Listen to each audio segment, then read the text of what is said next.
You already know something is wrong. You don't need me to tell you. You feel it at 2 a.m. when you can't sleep. You feel it when you open your phone and see someone from your class just bought a house. You feel it when you look in the mirror and realize, quietly, privately, that the man looking back at you is not the man you intended to become. That feeling isn't anxiety. That feeling is your life calling you to account. And you've been ignoring it. The invisible pressure.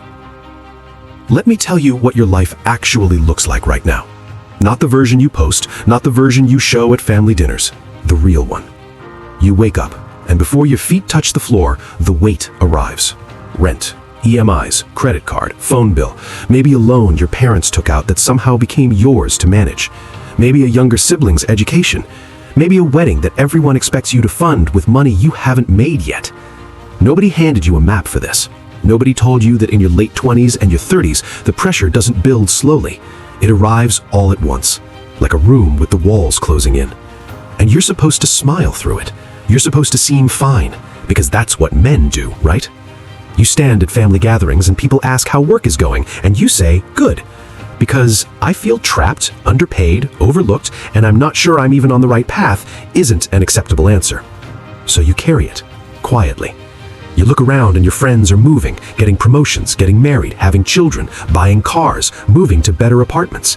And you tell yourself you're happy for them, and maybe you are, but there's something underneath that happiness that feels like shame. Not jealousy, shame. The quiet, corrosive kind that whispers, why not you? What are you missing? What do they know that you don't? And you don't say that out loud, because saying it out loud makes it real. So you scroll instead.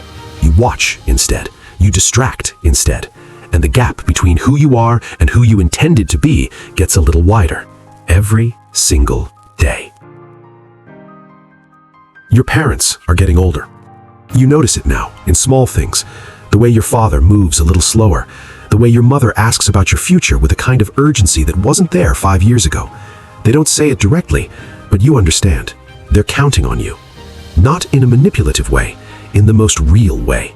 They built their entire lives around the hope that yours would be better, and now you're the bridge between everything they sacrificed and everything that might still be possible.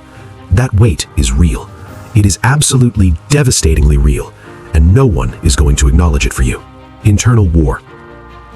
Here is what no one is talking about. The war that happens inside a man's head when he feels behind. It doesn't announce itself. It doesn't come as one dramatic breakdown.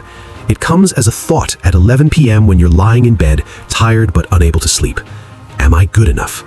It comes when you sit in a meeting and someone younger, louder, more confident than you says something mediocre and gets praised for it, and you think, why can't I do that? It comes when you're with your partner, or you want to be with someone, but some part of you believes you're not quite ready yet, not stable enough, not successful enough, not sure enough of yourself, and so you stay suspended in this strange half-life, waiting for a version of yourself that keeps not arriving. The doubt isn't loud. That's the dangerous thing. It doesn't scream at you. Identity transformation. This is not about working harder. You've probably been working hard your whole life.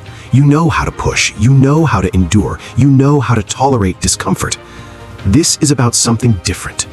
This is about deciding with full clarity, with total seriousness, who you are actually going to be. Not who you want to be, not who you hope to become someday. Who you are. Present tense. Right now. Because identity is not a destination.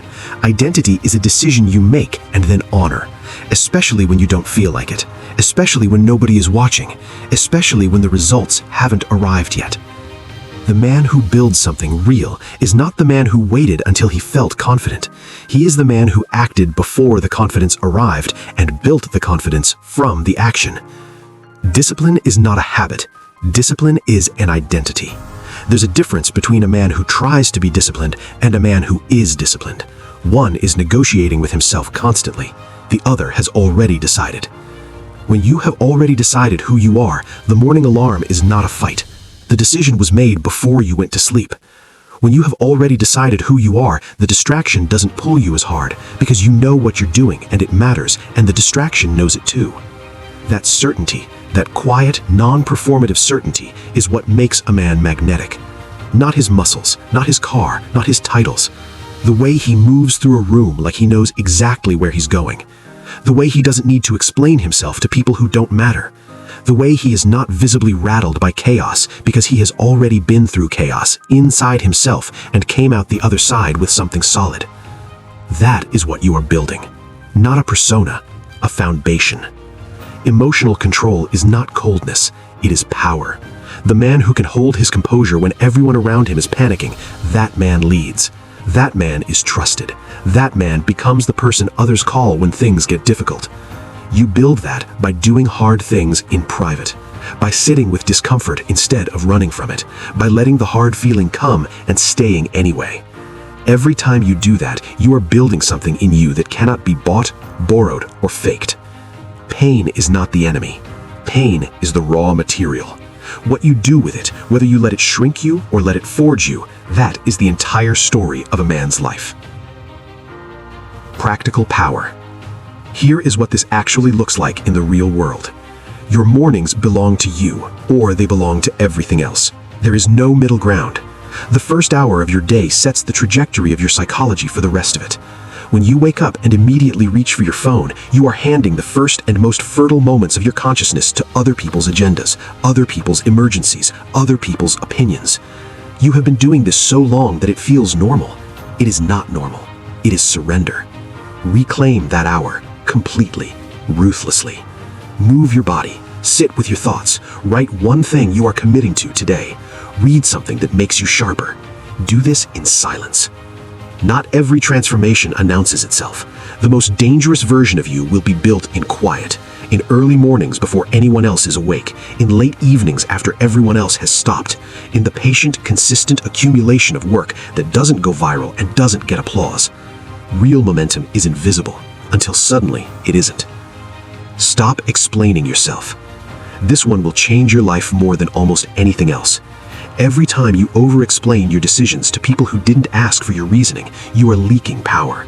You are seeking permission. You are treating your choices as though they require external validation. They don't. Say less. Decide. Move. Let the results speak. Or don't. You're not building for the commentary. You're building for the outcome. Your circle is either pulling you upward or pulling you sideways. There is no neutral. You don't have to cut everyone off dramatically. You don't have to make a speech, but you need to be honest, clinically, unemotionally honest about which relationships are expanding your capacity and which ones are quietly confirming your smallness. Every hour you spend with a man who is growing, you grow.